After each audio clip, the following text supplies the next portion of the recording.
The train is really, really loud, you guys. Like, this is the struggle I have living by a train.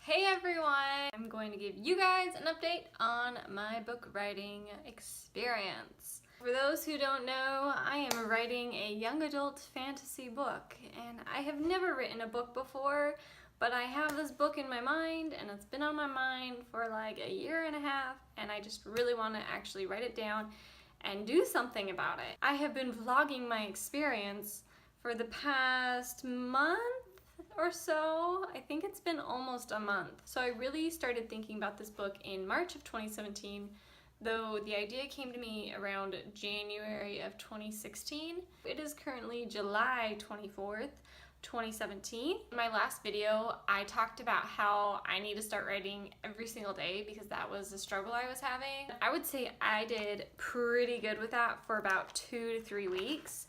This last week has just been really difficult because other stuff has been going on, and so I've just been focusing on that other stuff. But I'm determined to get back into it. I'm doing this vlog, so I will get back into it, and it's still in my mind. Like, even though I don't write down that day, it is on my mind. And another reason why I haven't done it this past week is because, honestly, I'm stuck. Last time I talked, it was all about the beginning of my book, and I am still stuck on my beginning. I thought I had come to this beautiful, amazing idea. I had sat down and I thought of this idea and I was like, yes, this is gonna work. I love it. I can finally move forward and get to the middle of my book and get to the end. I actually ended up doing some free writing, and this comes from Brandon Sanderson. Not only have I been writing and trying to understand and brainstorming my book, but I've been watching these YouTube videos by Brandon. Well, it's not by Brandon Sanderson, but he's teaching a course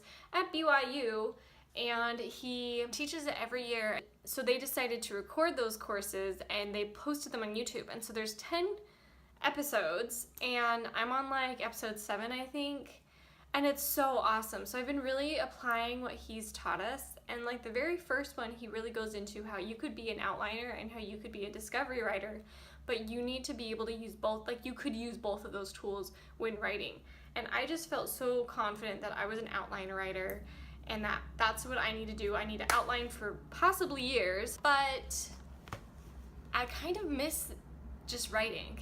And so I decided to try that. And so with that new beginning, I did a free write, and it was actually super exciting. I was coming up with characters that I hadn't planned, and I was coming up with moments that just made the history of the world, and it was a kind of world building at the same time, and I was like, ooh, this is really exciting. I'm enjoying this. Well, I get to the point where I really wanted to. Like, I had these certain scenes in mind, and I'm like, maybe I should just like write out these scenes just to start discovery writing my world. That's when I realized that I didn't like that beginning. It could still it could still work, but another tool that I used from Brandon Sanderson is just exploring the characters more. He talks about how you really need to kind of do like a character dossier, which is about like asking your character questions and the character responds. I didn't really like those. I've seen those online, and so I never did them. But then he also talked about how one author did a monologue where the character just kind of talks. And I liked that idea because I had certain things that I wanted the character to explain and say out loud, and they were important pieces to the story. So that's what I did. So I took the antagonist of my book and I decided to free write from that point, and it was amazing. Like, I was just going and going and going, and there was, I think, a day where I was like writing for 3 hours, which is crazy for me. That might have been that day. And then the next day I wanted to write more about my protagonist, and I got stuck. And I realized I don't know enough history about my protagonist to write about what the protagonist feels or thinks. And I realized that I need to go more into the history. I understood more of the history of the antagonist, and I was able to free write more of that, but I wasn't sure about the protagonist. So this is when things were really, really cool, because I looked through my brainstorming notebook and I found something that I wrote. Ooh, when did I write it? I don't know, probably in March of 2017, maybe April of 2017. I was like, I love that. I love what I came up with there with the history piece.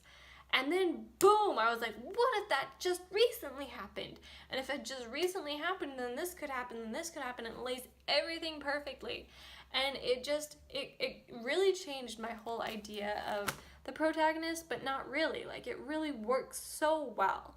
And this is one of those moments where I'm like, yes, this works perfectly, and I won't change it. I'm like 95% sure I'm not going to change that piece of my story. I might add to it and put more detail into it, but that idea is going to stick because it works so well. So if that's the case, then my original beginning doesn't really work. As I was diving into the protagonist's history, I came up with another beginning. So if you can't keep track of this, I have 3 different beginnings going on right now.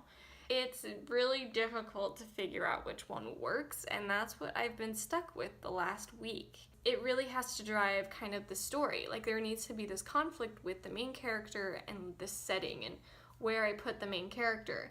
That's where I am right now, but I've really enjoyed writing every day. I've enjoyed watching the courses from Brandon Sanderson. I've also started following Susan Dennard. I've already talked about how much I love her. She helped me come up with this book brainstorming idea, and I found her on Instagram, and she's amazing. She answers questions. She answers like 3 to 4 questions a day through her story, and I love it. And I love seeing her process of going through writing and getting through with publishing, and it's just really cool to see how she does that. And so I definitely recommend following her. Now I'm at this point where I feel like I could actually write this book. There are scenes and I have an outline, and I know my world building isn't perfect, but I think as you free write, you start to build your world, and then I can go deeper into it. So I'm really thinking, like, I just need to write out what's in my mind.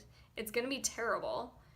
The world building is gonna be terrible. The character development probably won't be nearly as good as I'd like it to be. And I'm just going to be coming up with characters right and left, because really I have like 3 in my mind that I for sure need to have in my book. It's going to be interesting to actually free write it out, and I think it's important that I just keep moving forward. And even if I make a change in the middle of my book, I should just write down that change and then realize that I need to come back and change the beginning part of it. But that's kind of my goal, is to really start writing this book. The issue is, which beginning do I start with? And I don't know the answer to that. I've already done a little bit of free writing from the one I had a month ago, so I want to do some free writing on the one I recently started and just kind of go from there. And maybe as I discovery write it some more, it will fix itself, or I'll come up with a solution. I don't know. It's just like, how do I want the feel of that piece of my book to be? So yeah, it's hard to know. I'm more excited that I could write my book. I was worried I would have to outline forever and ever for years and years and years, but I really want to just write it at this point. I have a good idea of scenes that I want. I have a good idea of the characters, maybe a little bit more free writing on my main protagonist. I haven't actually done her, so I'm going to do that. That's what I'm going to do. So I'm going to do free writing on my protagonist with those 3 different beginnings, and then from there decide which one works best with what I want to do. And then I'm going to start free writing my book. I'm going to do it. NaNoWriMo, it's in a few months, which if you don't know that, that's National November Nano Writing Month. National November Writing Month. You're supposed to write a 50,000 word book. I think this is the rules. I'm pretty new to this, but it's a 50,000 word book in a month, and you have that means you have to write like 2,000 words a day. I don't think I'll be able to do that in November, but I do think that maybe if I started writing soon, I could do that by the end of November and actually finish my book, and that would be awesome. Like, I'd be really, really happy. So that's gonna be like my goal, is that by the end of November, I will have written my book. This next month, I'm like super free. So I need to make it a goal to write as much as I can. Once September and October and November hit, that's gonna be really hard. So that's why I just need to like really push myself and write a lot this next month. So hopefully in a month, when I update this writing vlog, I will have started writing my book. I'm gonna be better. I'm gonna write every day again. I think it's a good goal to do 30 minutes to an hour, and Brandon Sanderson actually said that you should do 6 hours a week if you really want to become a serious writer. So I'm trying to do that more. So I'm gonna do that. I'm gonna get down to writing for today and hope that it goes well. Question for you guys is, how does outlining versus free writing go for you? Which one do you think works best, or have you used both, and the pros and cons from each? Anyways, I hope your writing process is going well, and again, I love your comments, so please leave any kind of comments or questions below, and I hope you guys have a good rest of your day. Bye!